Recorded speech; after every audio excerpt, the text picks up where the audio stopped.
Hey, good morning tout le monde. C'est lundi matin et puis c'est le premier lundi de l'automne. Je vais y arriver. C'est lundi matin. J'ai pourtant bu déjà 3 thés, mais j'ai de la difficulté à parler ce matin. Donc j'espère que vous allez bien en ce début d'automne et mettez-moi un petit mot si vous êtes là. Comment ça se passe pour vous? Qu'est-ce qui va se passer pour vous cette semaine au niveau marketing? Et aujourd'hui, je veux parler d'oser faire son marketing parce qu'en fait, évidemment, je parle beaucoup de marketing puisque c'est mon sujet préféré et j'ai quand même pas mal de gens qui nous disent tu sais, moi j'ai pas besoin de faire de marketing, alors soit j'ai déjà assez de clients, soit oui je démarre puis j'ai pas forcément besoin, ou le bouche à oreille ça marche déjà et puis etc. Et c'est assez marrant parce que si vous me suivez depuis un moment, si vous nous suivez, vous savez que le marketing, c'est pas un médicament, c'est pas un truc qu'on fait que quand on a besoin de clients, c'est quelque chose qu'on fait tout le temps parce que ça fait partie de notre travail d'entrepreneur. Et quand on creuse un petit peu, quand on a ce débat-là, ce qui se passe souvent, c'est qu'en fait, les gens finissent par dire « Ouais, mais tu sais, je sais pas trop quoi dire » ou mais je sais pas comment faire » ou « j'ose pas en fait » ou « mais tu sais, mais il y a tellement d'autres gens qui sont tellement meilleurs que moi, c'est un peu la honte d'aller se mettre en avant, qu'est-ce que les gens vont penser, etc., etc. Et c'est normal, on passe tous par là parce que en fait, il y a un truc qui s'appelle le syndrome de l'imposteur. Et en fait, c'est très souvent le cas pour les gens qui se lancent. Même, alors, il y a peut-être deux choses. Ils peuvent se ressentir déjà le syndrome de l'imposteur au départ parce qu'ils se lancent dans quelque chose de nouveau. Et comme c'est nouveau, on n'a pas encore nos marques, on n'est pas trop sûr de comment faire. Mais même quand on est vraiment sûr, on connaît bien notre métier, on arrive à livrer des résultats, etc. On a le syndrome de l'imposteur du marketeur. Parce qu'en fait, le marketing, c'est vraiment un métier, c'est une technique et pas tout le monde sait le faire. Donc, c'est absolument normal d'avoir ce sentiment de l'imposteur.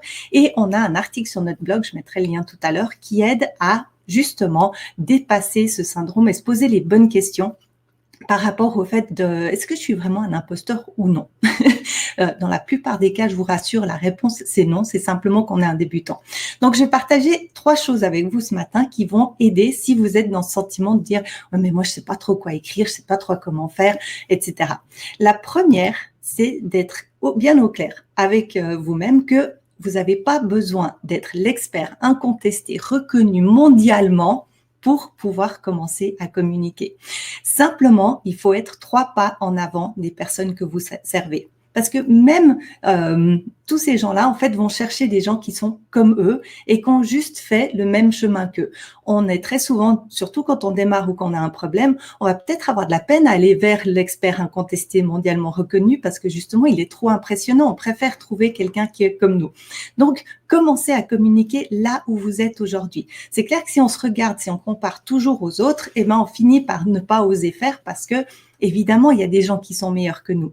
Mais imagine si des gens comme Einstein, Marie Curie, Beyoncé, Madonna, Coco Chanel, toutes ces personnes qui ont changé le monde, qui ont vraiment apporté quelque chose à la planète, étaient comme toi au moment de te dire ouais, mais j'ose pas trop. T'imagines Einstein qui découvre son truc, puis il se dit non, mais il y en a d'autres qui sont nettement meilleurs que moi, qu'il n'a pas commencé à publier au départ parce qu'il n'a pas osé se mettre en avant, qui s'est arrêté à ce niveau-là. T'imagines le monde comme il serait aujourd'hui, ou des femmes comme Coco Chanel qui sont parties de rien, mais vraiment de rien. Elle était dans la rue pratiquement. Elle a développé un empire parce qu'en fait, elle se focalisait sur ce qu'elle a envie de faire.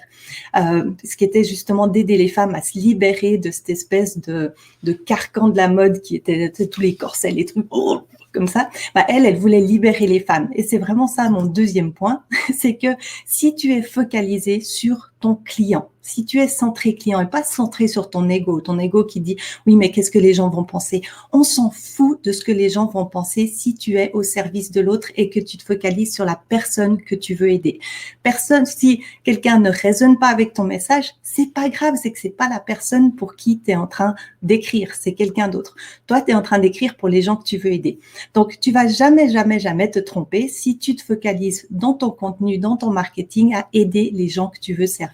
Donc, quand tu écris du contenu, c'est vraiment toujours cette règle 80-20. 80%, tu vas te focaliser ton contenu sur ton client, sur sa situation, sur sa problématique, sur une solution que tu as trouvée. Et ensuite, bien sûr, vu que c'est du marketing, on va quand même mettre 20% de comment on va les aider, de notre produit, de notre expérience, etc.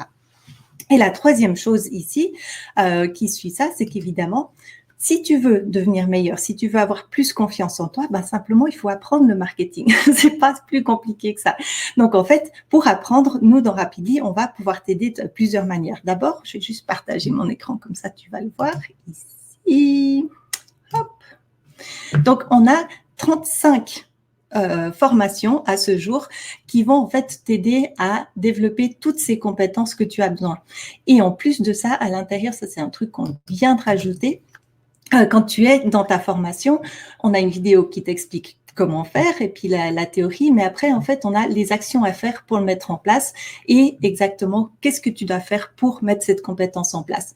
Et si en plus, tu as besoin d'aide au niveau du contenu, on a des modèles déjà qui sont pré-remplis avec tes données qui vont t'aider à faire, à écrire des textes, par exemple, si tu veux écrire une bio, à regarder, à faire un par exemple, si je prends ici, on a un petit questionnaire pour évaluer où tu en es au niveau confiance et crédibilité avec plein de petites questions pour faire l'évaluation de ta situation. Est-ce que, par exemple, tu as un email ou une signature professionnelle? Est-ce que ton site est à jour? Est-ce que tu as des témoignages qui sont spécifiques? Toutes ces choses qui vont en fait t'aider avec ta crédibilité.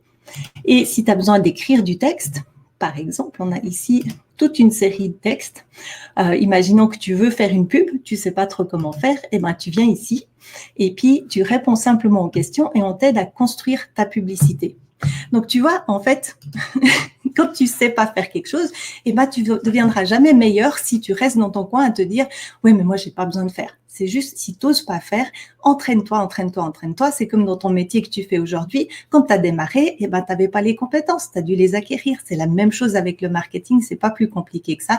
C'est de le faire régulièrement et puis de le faire juste. Et puis comme ça, tu vas apprendre au fur et à mesure. Voilà. Donc, si tu fais pas encore partie de Rapidly, évidemment, je t'invite à t'inscrire. C'est seulement 27 francs par mois pour l'instant. Tu as accès à tout ça, plus tout le système qui ensuite va t'aider à mesurer, à gérer, à faire ton marketing.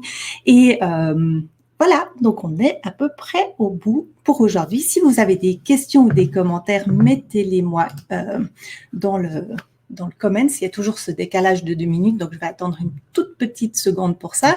Et justement, pendant que j'attends, si ces lives te sont utiles, évidemment, aide-nous en les likant, en commentant, voir si tu as des questions, si tu as des commentaires, etc., auxquels on peut répondre, et de le partager si justement aujourd'hui, tu as quelqu'un dans ton entourage qui a de la peine à faire son marketing, qui ne sait pas trop comment faire, partage ce post avec lui ou mets son nom, tag-le dans les commentaires, comme ça, il ou elle pourra venir voir nos Daily Doses of Marketing. Et si tu ne l'as pas encore déjà fait aussi, tu peux t'inscrire. En fait, en haut à droite, tu vas voir, il y a une petite cloche sur laquelle tu peux cliquer et qui vont t'avertir quand on part en live. Comme ça, tu ne louperas aucun de nos lives. Voilà, donc s'il n'y a pas de questions, je vous souhaite une excellente semaine et pensez vraiment toujours, vous avez le droit de communiquer. Vous avez le droit, là où vous êtes, de démarrer. Il n'y a pas besoin d'être une superstar. Même souvent, c'est plus facile de ne pas être une superstar pour avoir beaucoup de clients. Et focalisez-vous sur aider l'autre, aider l'autre, aider l'autre. Non seulement ça rend le marketing déjà beaucoup plus facile parce qu'on sort notre ego de l'équation et ça rend le contenu beaucoup plus sympa à lire pour vos futurs clients. Ils vont découvrir qui vous êtes, ce que vous faites, vos compétences, etc. Donc voilà, je vous souhaite une bonne semaine. Je vous embrasse toutes et toutes, tous et toutes, et à tout bientôt. Ciao, ciao.